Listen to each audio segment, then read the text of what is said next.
Did you know that for people with MS, regular movement can be one of the best things you can do for your brain, your body, your mood? But, a huge but, I cannot lie, who actually has the energy for it? Some days, just getting out of bed feels like I've run a marathon, and the only hurdles were my own feet. So when someone says, you should try exercising, it's like, oh really? Should I also try spontaneously learning how to fly? Let me just flap my arms and see what happens. Staying active with MS is basically a mix of yoga, improv comedy, and trying not to fall on your dog. It's less about high-intensity training and more about, well, just moving. We're not training for the Olympics here. We're training to just get the remote from the other side of the couch. It's about finding what works for you, on your terms, even if it looks a little ridiculous to anyone watching. And that's what we're doing today. We're going to find some movement hacks that you'll actually do because they're easy, a little silly, and you don't need a gym membership or fancy leggings. You just need a body, a chair, and maybe a questionable sense of humor. It's time to move it. Move it. But, gently. All right, first up is my personal favorite. The one I turn to when my get up and go has got up and left. I call it lazy person's cardio.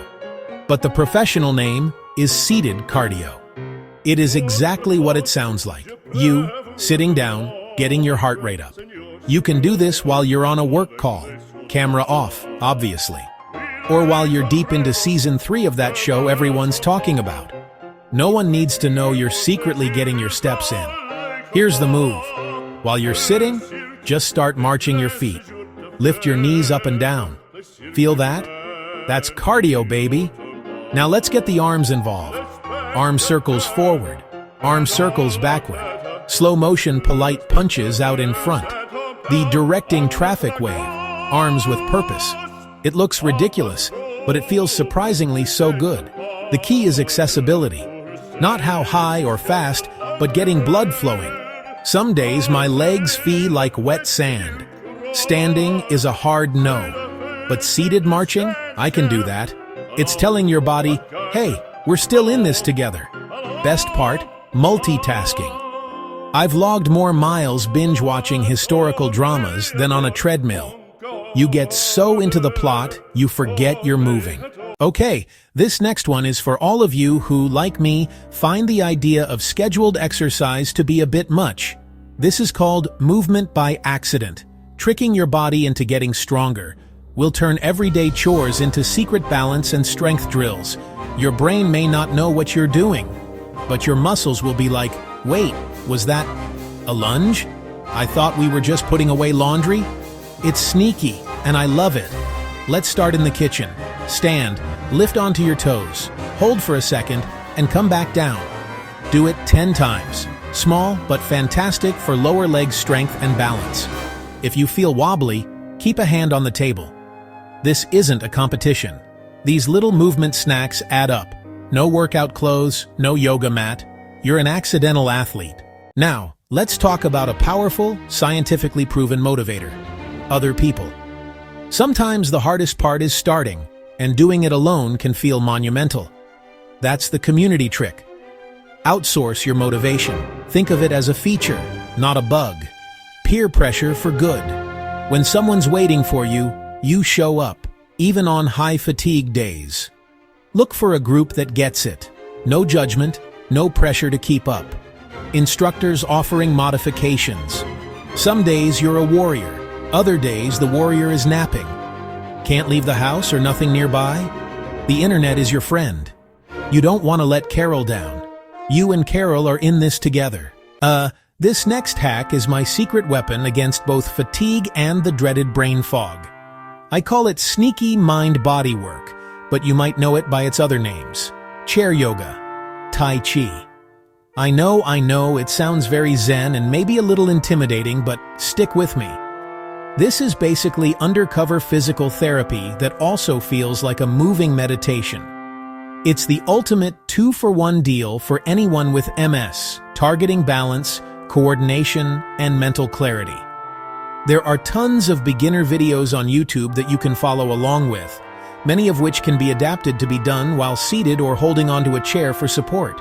Okay, we've gone through some of my favorite hacks, being lazy in a chair, accidentally exercising while doing chores. And now I need something from you. I'm not asking you to fold my laundry.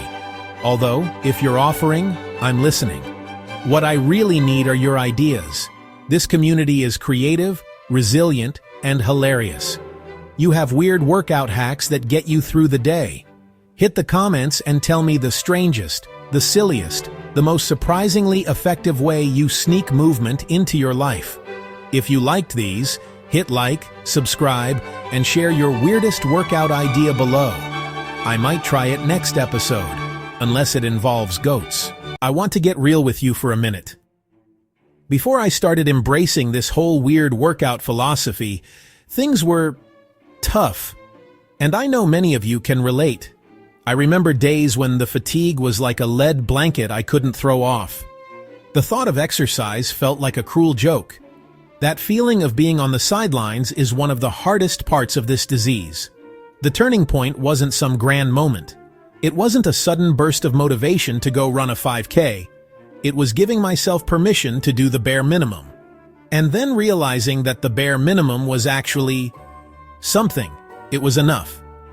And slowly, something started to shift. These tiny creative routines didn't magically cure my MS, of course, but they gave me back a sense of agency. Your comeback doesn't have to be a grand spectacle. It can start with a single, silly, sneaky move. So there you have it. My not-so-secret secrets to staying active when your body is staging a protest.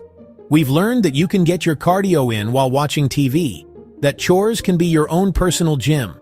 A little bit of peer pressure can be a wonderful thing. It's not about becoming a fitness guru, it's about finding clever, manageable ways to keep your body and mind connected and moving. You don't need a lot of energy or special equipment to make a real difference.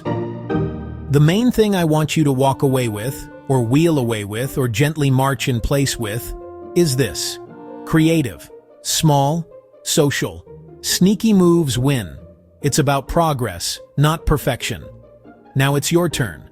Share your tips in the comments, like if this helped. Subscribe so you don't miss the next weird workout. Remember to add that goat emoji so I know you're in the secret club. Okay, that's it for me. Go be sneaky. Bye.